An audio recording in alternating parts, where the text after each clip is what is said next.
اتاق تهران. با سلام.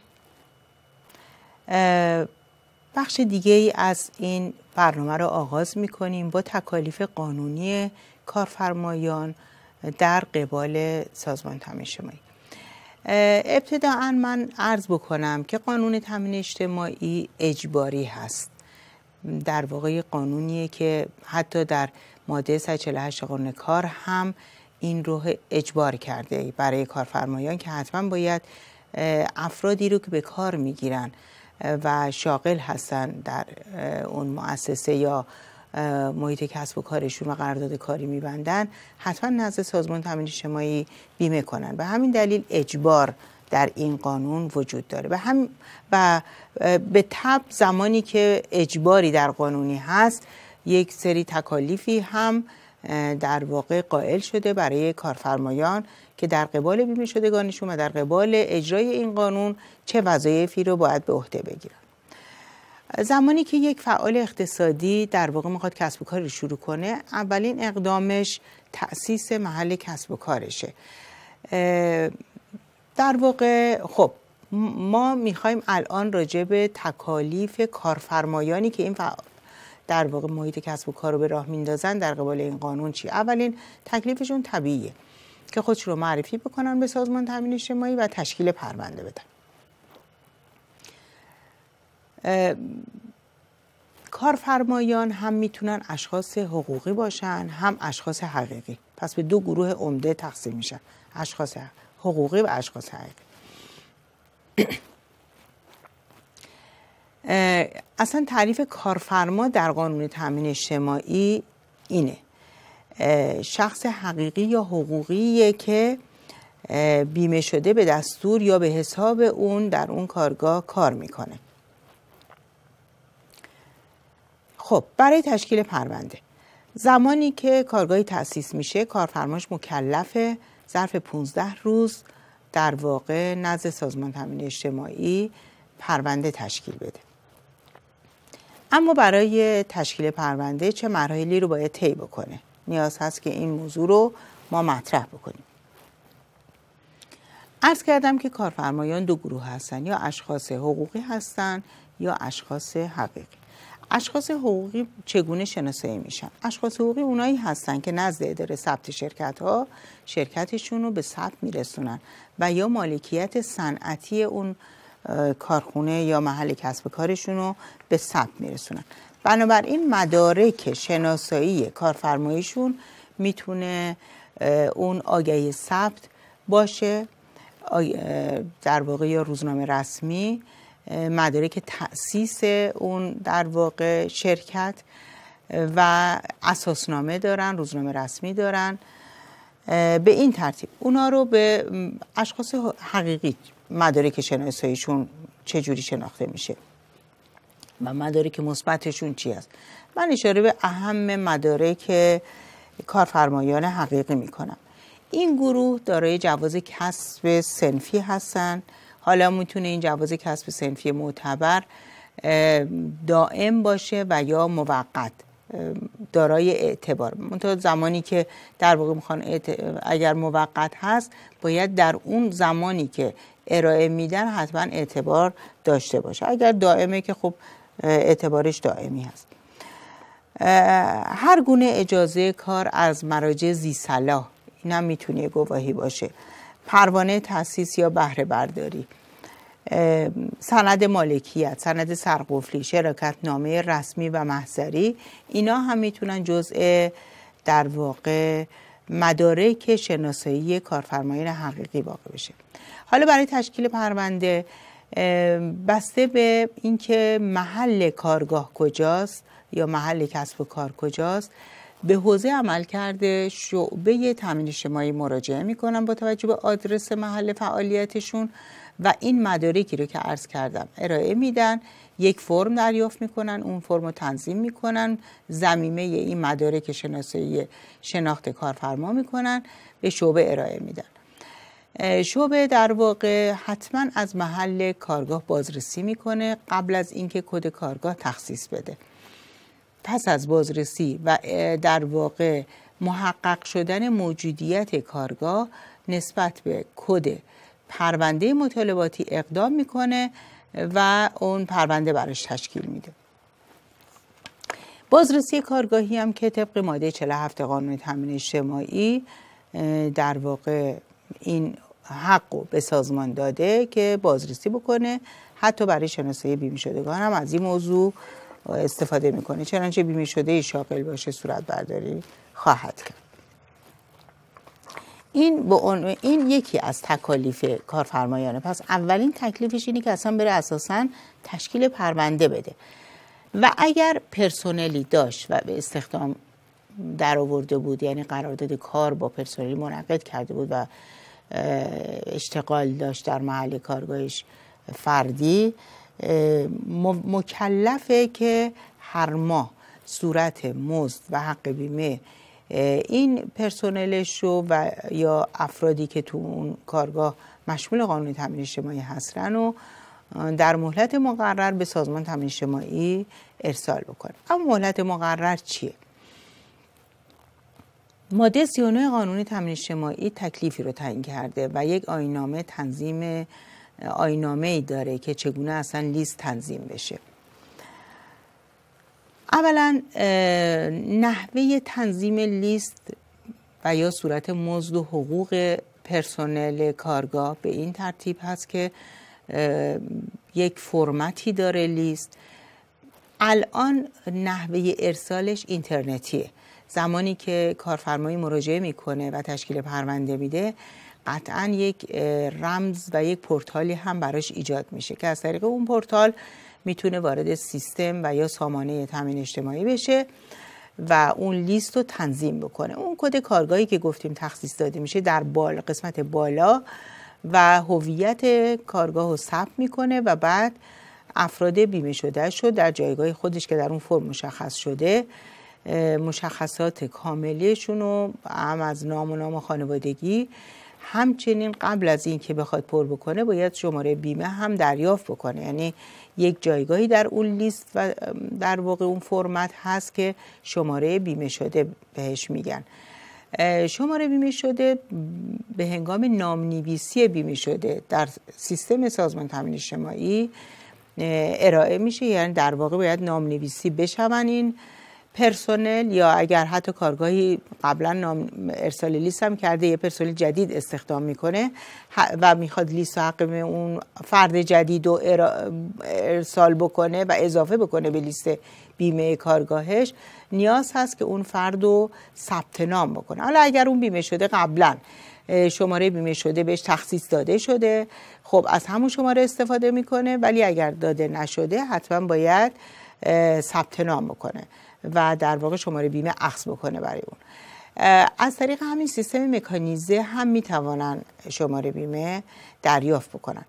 پس از این که در واقع اون لیست تنظیم شد، مشخصات هویتی بیمه شده هم در جایگاه خودش ثبت شد، بعد حقوق و مزد و روزای کار کرد و این مسائل رو می‌نویسن. نیاز هست که من جای توضیح در مورد این قضیه بدم برای کارفرمایان. این که دو نکته های اهمیت، یکی این که روزهای کار کرد در واقع یه ستون اختصاص داده شده بهش، و دوم این که در واقع حقوق مبنا و مزایای یک بیمه شده‌ای بر اساس روزانه ثبت میشه، نه بر اساس ماهانه.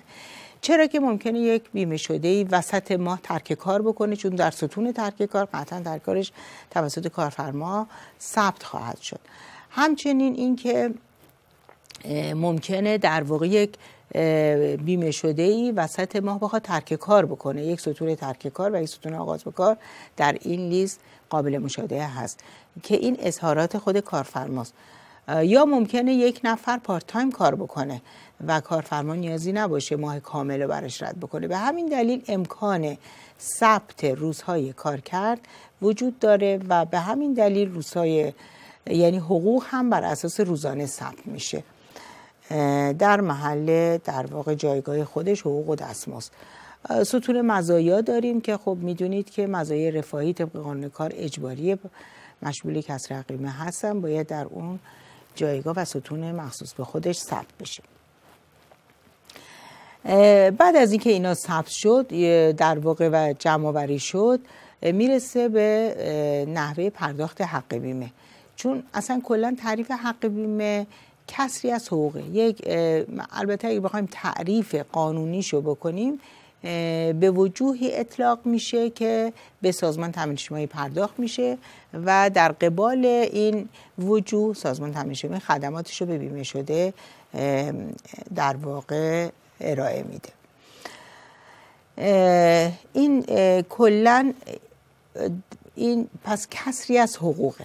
یه نرخی داره، نرخش رو در ماده 28 قانون تامین اجتماعی تعیین کرده، تقسیم کرده که هر کسی به چه سهمی در واقع این نرخ رو باید پرداخت بکنه. من عرض کردم که عمده منابع سازمان تامین اجتماعی توسط همین حق بیمه هست که تأمین می شود و اتکا به بودجه دولتی نداره. سهم کارفرما بیشترین سهم از حق بیمه‌ای که واریز میشه به تامین اجتماعی. طبق ماده 28 20% از اصل حق بیمه، یعنی 20% حقوق و مزایای مشمول کسر حق بیمه متعلق به کارفرماست، سهم کارفرماست که باید بده.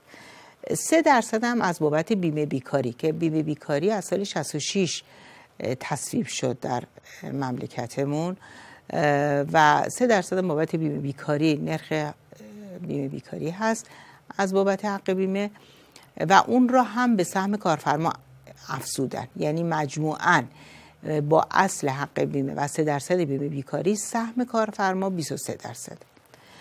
7% هم سهم بیمه شده است از حقوق و مزایای مشمول کسر حق بیمه که در واقع این جمعاً میشه 30%. کارفرمایان هم هر ماه 30% پس پرداخت میکنن. استثناءاتی داریم البته که حالا اونجا خیلی اهمیت ندارن چون تعدادن زیاد نیستن. بعضی از صنوف البته جمعاً شاید 36 صنف هستن که اینا دولت 20% سهم کارفرما رو به عهده گرفته و اون پرداخت میکنه. اونو در واقع 10% نرخ حق بیمه‌شونه. اینو البته خیلی چون تعدادشون زیاد نیستن ما ورود نمی کنیم. ضمن اینکه ما در ماده 239 گفتیم مهلت ارسال لیست 1 ماه هست، یعنی از حق لیست و حق بیمه هر ماه و از اولین روز ماه بعد تا آخرین روز ماه بعد مهلت ارسال دارن. اما این گروهی که از کمک دولت در مورد سهم کارفرما کمک میکنن اینا 2 ماه مهلت دارن، اشتباه نشه، اینا خیلی هم محدود هستن، پس عمدتاً همون 1 ماه مهلت دارن. برگردیم به نرخ حق بیمه که طبق ماده 28 داشتیم صحبت میکردیم. پس گفتیم 30% مجموعاً سهم کارفرما و بیمه شده است.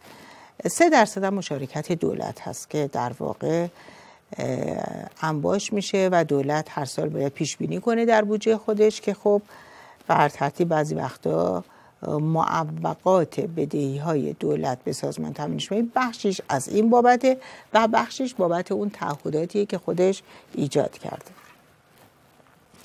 اما تکالیف سازمان وقتی که این لیست رو دریافت کرد چیه؟ تکالیف سازمان اینه که لیستی رو که کارفرما ارسال کرده و بیمه شده‌ای که از طریق لیست شناسایی شدن سوابق اینو در سیستم ثبت بکنه، لیست رو ظرف 6 ماه بررسی بکنه و اگر مغایرتی داشت به شرکت یا به اون فعال اقتصادی اعلام بکنه. اما تکلیف یکی دیگه از تکالیف کارفرما چیه؟ در ماده 36 قانون تامین اجتماعی اینه که در واقع کارفرما به هنگام پرداخت حقوق و مزایای بیمه شده مکلف 7% که سهم بیمه شده است از حقوق و مزایای بیمه شده کسب بکنه و به انضمام سهم خودش به صندوق واریز بکنه. پس ببینید اینجا تکلیف به عهده کارفرماست. برای همینه که اگر این تکلیف به موقع انجام نشه صورتحساب صادره به نام کارفرما میاد. تقسیم نمی‌کنن بگن 23% رو به عهده کارفرماست و 7% به عهده بیمه شده است. کل صورت حساب به عنوان کارفرما صادر میشه. چرا در ماده 36 کارفرما رو مکلف کرده به هنگام پرداخت حقوق و مزایای بیمه شده سهم بیمه شده رو از حقوقش کسر بکنه. حالا اگر یک کارفرمایی در واقع این تکالیف قانونیش رو اجرا نکرد چه باید کرد؟ آیا قانون پیش بینی کرده مجازاتی هست؟ بله، بحث جرایم ما داریم. در سال 73 در مجلس تصویب شد بحث جرایم. البته در قانون مصوب سال 354 این جرایم بود، منتها در مدتی متوقف شد و بعد از اون در سال 73 مجدد تصویب شد. ما دو نوع جریمه در قانون تامین اجتماعی الان متصور هست. یکی جریمه عدم ارسال لیست، یکی جریمه در واقع تأخیر یا عدم پرداخت حق بیمه. حالا جریمه عدم ارسال لیست ممکنه لیست رو بده با تأخیر یا تأخیر در پرداخت، این هم بهتره بهش اضافه کنیم. عدم ارسال یا تأخیر در پرداخت. تأخیر در پرداخت یعنی همونی که در مهلت مقرر قانون 1 ماهه پرداخت نکنه. اما میزانش چقدره؟ میزانش در واقع در مورد جرایم عدم ارسال و یا تأخیر در ارسال لیست 10% نسبت به کل حق بیمه است و 1 بار فقط محاسبه میشه، یعنی در واقع 2 بار ماهیانه تکرار نمیشه، 1 بار 10%. اما جریمه عدم پرداخت حق بیمه یا تأخیر در پرداخت حق بیمه، چون حقوق حق بیمه هم 1 ماه مهلت داره با لیست پرداخت بشه، این جریمه 2% حق بیمه و 3% بیمه بیکاریه و ماه به ماه تکرار میشه. تا کی؟ تا تاریخ پرداخت، یعنی از زمانی که در واقع مهلتش تموم شد تا تاریخ پرداخت ماهیانه 2% محاسبه میشه و مورد مطالبه قرار میگیره. اما یکی دیگه از تکالیف مهم کارفرمایان ماده 90 قانون تامین اجتماعی که در واقع باید اجرا بشه. ماده 90 کارفرما رو مکلف کرده که به کارگیری کارفرما به کارگیری نیروی کار حتما باید اونو بفرسته معاینه پزشکی و طب کار سلامت و صحت ایشون رو بابت این قضیه تایید بکنه که آیا این شغلی که به این بیمه شده محول میشه متناسب با شرایط جسمی اون آدم هست یا نیست و یا بیس سلامت اولیه رو اون فرد برای به کارگیری در واقع به کار گرفته شدن احراز میکنه یا نمیکنه. این مسئله مهمیه، چرا که ببینید اولا در قانون باز گفته، یعنی این واژه رو به کار برده، کارفرما مکلف است، پس تکلیف به عهده کارفرماست. حالا چه پیامدهایی داره اگر کارفرما به این تکلیف قانونیش عمل نکنه؟ خدای نکرده اگر در حین کار در واقع بیماری حرفه‌ای برای یک بیمه شده به وجود بیاد و بعد منجر بر از افتادگیش یا تحمیل هزینه‌ای بشه، سازمان تامین اجتماعی تعهدات خودشو در قبال بیمه شده انجام میده. منتهای مراتب اگر مشخص بشه که کارفرما مقصر تشدید بیماری یا شغلی که محول کرده به بیمه شده باعث ایجاد بیماری در اون فرد شده، هزینه‌شو طبق ماده 66 قانون تامین اجتماعی قطعاً از کارفرما مطالبه میکنه. پس به نفع کارفرمایان هست که در واقع به هنگام به کارگیری نیرو حتما اینا رو معاینه پزشکی و یا طب کار بازدید بکنه و تایید بکنه صحت و سلامت. اما یه سری ما مشاغلی داریم که ذاتاً سخت و زیان آور هستن. در این گونه مشاغل حتما باید آزمایشات پزشکی ادواری صورت بگیره تا باز صحت و سلامت روحی و جسمی بیمه شدگان اون کارگاه مورد رصد قرار بگیره. ما عرض کردیم که این قانون اجباریه. یکی از مواردی رو که در واقع ضمانت اجرایی داره اینه، ماده 37 قانون تامین اجتماعی.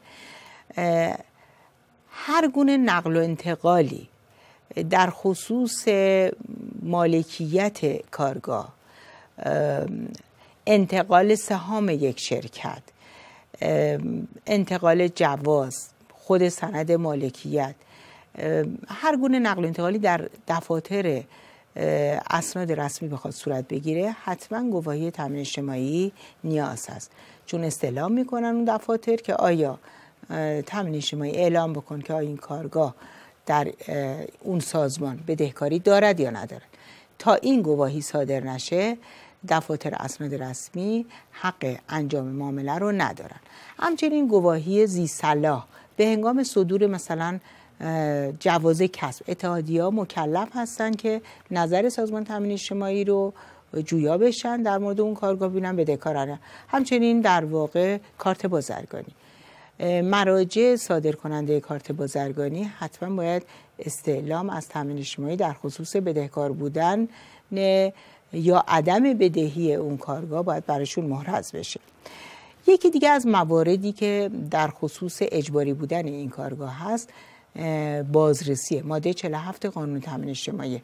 این به تامین اجتماعی این حق قائل شده که در واقع هم بازرسی کارگاهی به عمل بیاره، هم دفاتر قانونی یک شرکت و اونایی که صاحب دفتر هستن در واقع دفاتر قانونی یعنی عملکرد مالیشون رو موظفن ثبت بکنن، بازبینی بشه و حتی میتونن عکس بگیرن و کپی برداری بکنن.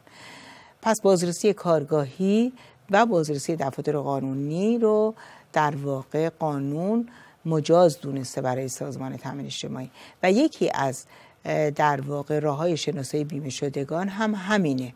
وقتی بازرسی صورت میگیره مغایرت‌های لیست‌های ارسالی کارفرما و در واقع اون چه که حقیقت داره و حالا در دفاتر چه ثبت شده حقوق و مزایایی برای بیمه شده یا حقوقی پرداخت شده و یا اسمی ثبت شده ولی در لیست نیست و از طریق صورت برداری که از طریق بازرسی کارگاهی انجام میشه اینا مورد رصد قرار میگیره و با لیستای کارفرما مغایرتاش در آورده میشه و سازمان تامین اجتماعی هم مکلف ظرف 6 ماه مغایرت این صورت مزد و بازرسی های انجام شده رو طی صورت حسابایی اگر وجود داشته باشه به کارفرما اعلام بکنه. ممنون از این که تا اینجا با ما بودید.